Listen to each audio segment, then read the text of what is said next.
नमस्कार, मी सोमेश सोपानगाडे वसंतराव नाईक विद्यालय दिल्ली या शाळेत शिकत आहे। मी 8व्या वर्गात शिकत आहे। मी नैसर्गिक शेती हा प्रकल्प निवडलेला आहे। यामध्ये मी टॉयलेट, गायींचे, जनावरांचे गोठे व त्यापासून मिळणारे गोबर गॅस या प्रकल्पाचे नियोजन केलेले आहे।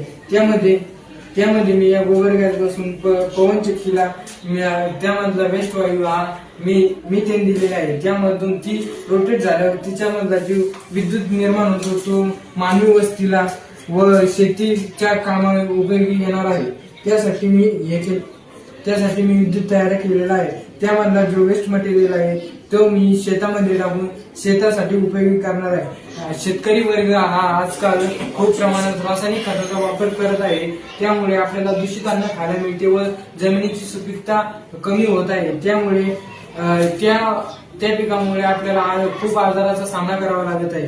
ते आजार आपल्याला झाल्यास ते आपल्याला खूप धोकादायक ठरू शकतात। त्यासाठी आपण नैसर्गिक म्हणजे ऑर्गॅनिक शेती करणार आहोत। त्यामध्ये आपण शेणखत वापरणार आहोत। सेंद्रिय खतांचा आपण जास्तीत जास्त प्रमाणात वापर करणार आहोत।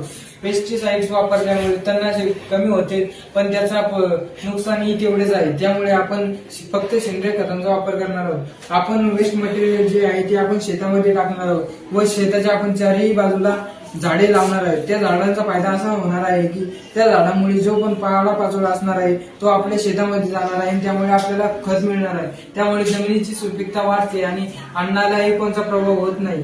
जर का आपण रासायनिक खत जसे की डीपी सुपर फॉस्फेट अशी अनेक खतं टाकल्यास ते पावसाच्या पाण्यासोबत वाहून नदीत जाते। त्यामुळे जलचर आणि प्राण्यांचाही खूप मोठ्या प्रमाणात नुकसान होते।